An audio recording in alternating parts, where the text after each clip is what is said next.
ತಮಿಳುನಾಡಿಗೆ ನೀರು ಹರಿಸುವುದನ್ನು ಖಂಡಿಸಿ ಕನ್ನಡ ಪರ ಸಂಘಟನೆಗಳು ಆಗಸ್ಟ್ 13ಕ್ಕೆ ಕರ್ನಾಟಕ ಬಂದ್ಗೆ ಕರೆ ಕೊಟ್ಟಿದ್ದಾವೆ.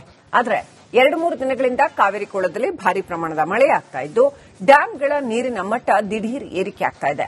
ಹೀಗಾಗಿ ಆಗಸ್ಟ್ 13ಕ್ಕೆ ಬಂದ್ ನಡೆಸಬೇಕಾ ಬೇಡವಾ ಅಂತ ಕನ್ನಡ ಪರ ಸಂಘಟನೆಗಳು ಗೊಂದಲಕ್ಕೆ ಸಿಲುಕಿದ್ರೆ, ಇತ್ತ ಮುಖ್ಯಮಂತ್ರಿ ಬಂದ್ ಮಾಡೋದು ಬೇಡ ಅಂತ ಮನವಿ ಮಾಡಿದ್ದಾರೆ. ಈ ಎಲ್ಲದರ ಕುರಿತಾಗಿ ಒಂದು ರಿಪೋರ್ಟ್ ಇದೆ, ಬನ್ನಿ ನೋಡ್ಕೊಂಡು ಬರೋಣ.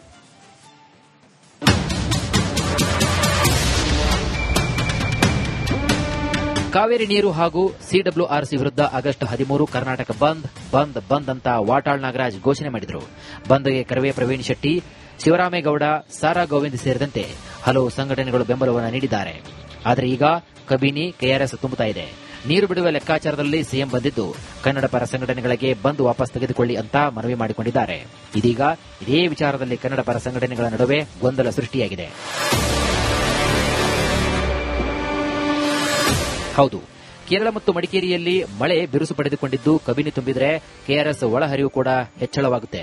ಹೀಗಾಗಿ ಬಂದ್ ಮಾಡದಂತೆ ಕನ್ನಡ ಪರ ಸಂಘಟನೆಗಳಿಗೆ ಸಿಎಂ ಮನವಿ ಬೆನ್ನಲ್ಲೇ ಮತ್ತೊಂದು ಹಂತದ ಸಭೆ ಮಾಡ್ತೀನಿ ಅಂತ ಕರವೇ ಪ್ರವೀಣ್ ಶೆಟ್ಟಿ ಹೇಳ್ತಿದ್ದಾರೆ. ನೋಡಿ, ನಾವು ಇನ್ನೊಮ್ಮೆ ಚರ್ಚೆ ಮಾಡ್ತೀವಿ. ಮಳೆ ಜಾಸ್ತಿ ಆದವಾಗ, ನೀರು ಜಾಸ್ತಿ ಆದವಾಗ ನಾವು ಯಾರು ಹಿಡಿದಿಟ್ಕೊಳಕ್ ಆಗಲ್ಲ. ಆದ್ರೆ ಕರ್ನಾಟಕದ ಸಮಸ್ಯೆ ಅನೇಕ ಇದಾವೆ. ಒಂದೇ ಸಮಸ್ಯೆ ಇಟ್ಕೊಂಡು ನಾವೇನು ಮಾತಾಡಿಲ್ಲ. ಮೇಕೆದಾಟು ಯೋಜನೆ ಆಗ್ಲೇಬೇಕು. ಅಲ್ಲಿ ತನಕ ತಮಿಳುನಾಡು ಅಡ್ಗಾಲಾಗ್ತಾ ಇದೆ. ಮೇಕೆದಾಟು ಯೋಜನೆ ಆಗ್ಬೇಕನ್ನುವಂತ ಒತ್ತಾಯ ಇದೆ. ಮಾನ್ಯ ಮುಖ್ಯಮಂತ್ರಿಗಳೇ ಕಾವೇರಿ ನದಿಯಲ್ಲಿ ಸ್ನಾನ ಮಾಡಿ ಪಾದಯಾತ್ರೆ ಮುಖಾಂತರ ಮೇಕೆದಾಟು ಅಣೆಕಟ್ಟನ್ನ ಕಟ್ತೀವಿ ಅಂತ ಮಾತನ್ನು ಹೇಳಿದ್ದಾರೆ. ಆದ್ರೆ ಇಲ್ಲಿ ತನಕ ಸಾಧ್ಯ ಆಗಿಲ್ಲ. ಇನ್ನು ಕರವೇ ಶ್ರೀರಾಮೇಗೌಡ ಮಾತ್ರ ಯಾವುದೇ ಕಾರಣಕ್ಕೂ ಬಂದ್ ವಾಪಸ್ ತೆಗೆದುಕೊಳ್ಳಲ್ಲ, ಬಂದ್ ಮಾಡ್ತೀವಿ ಅಂತ ಹೇಳಿದ್ರು. ಮಳೆ ಬರ್ತಾ ಇದೆ, ಹೌದು, ಡ್ಯಾಂಗಳು ಇನ್ನೂ ಕೂಡ ತುಂಬಿಲ್ಲ. ಸಿಎಂ ಅವರು ಬ್ಯಾಲೆನ್ಸ್ ಆಗಿ ಸ್ಟೇಟ್ಮೆಂಟ್ ಅನ್ನು ಕೊಡ್ತಿದ್ದಾರೆ. ನಮ್ದು ಹೋರಾಟ ಸಿಡಬ್ಲ್ಯೂಆರ್ಸಿ ವಿರುದ್ಧ ಅಂತ ತಿಳಿಸಿದ್ರು. ಸಭೆ ಮಾಡ್ತೀವಿ ಅಂತಕ್ಕಂಥ ಮಾಹಿತಿ ನನಗಿಲ್ಲ. ಆದ್ರೆ ಒಂದಂತೂ ಇದೆ, ಬಂದ್ ಅಂತಕ್ಕಂಥದ್ದು ಖಚಿತ. ಅದು ಯಾವ ಕಾರಣಕ್ಕೆ ಅಂದ್ರೆ ನಮ್ಗಾಗಿ ಅನ್ಯಾಯವಾದ ತೀರ್ಪು ಕೊಟ್ರಲ್ಲ, ಆ ತೀರ್ಪಿನ ಕೊಟ್ಟಂತ ನ್ಯಾಯಮಂಡಳಿ ಮತ್ತು ನ್ಯಾಯ ಸಮಿತಿ ಇದೆಯಲ್ಲ, ಅದರ ವಿರುದ್ಧ ನಮ್ಮ ಬಂದ್ ಖಂಡಿತವಾಗೂ ಅವರಿಗೆ ಮುಟ್ಟೋವರೆಗೂ ನಾವು. ಇನ್ನು ಇತ್ತ ಸಿಎಂ ಡಿಕೆ ಶಿವಕುಮಾರ್ ಸರ್ವಪಕ್ಷಗಳ ಸಭೆ ನಂತರ ಆಗಸ್ಟ್ 13ರಂದು ನಡೆಯುವ ಬಂದ್ ಅನ್ನ ವಾಪಸ್ ಪಡೆಯುವಂತೆ ಮನವಿ ಕೂಡ ಮಾಡಿದ್ದಾರೆ. ಎಲ್ಲರಿಗೂ ಕೂಡ ನಾನು ರಿಕ್ವೆಸ್ಟ್ ಮಾಡ್ತೇನೆ, ಎಲ್ಲ ನನ್ನ ಕನ್ನಡ ಸಂಘಟನೆಯವ್ರ ಹತ್ರ ನಾನು ಮಾತಾಡ್ತೇನೆ. ನಾನೇ ಖುದ್ದಾಗಿ ಮಾತಾಡ್ತೀನಿ, ಕೆಲವರು ನಮ್ಮ ಮಂತ್ರಿಗಳು ಕೂಡ ಮಾತಾಡ್ತಾರೆ. ದಯವಿಟ್ಟು ಇದಕ್ಕೆ ಅವಕಾಶ ಕೊಡೋದು ಬೇಡ. ಈ ಬಂದ್ನಿಂದ ನಿಮ್ಗೇನು ಪ್ರಯೋಜನ ಆಗುವುದಿಲ್ಲ.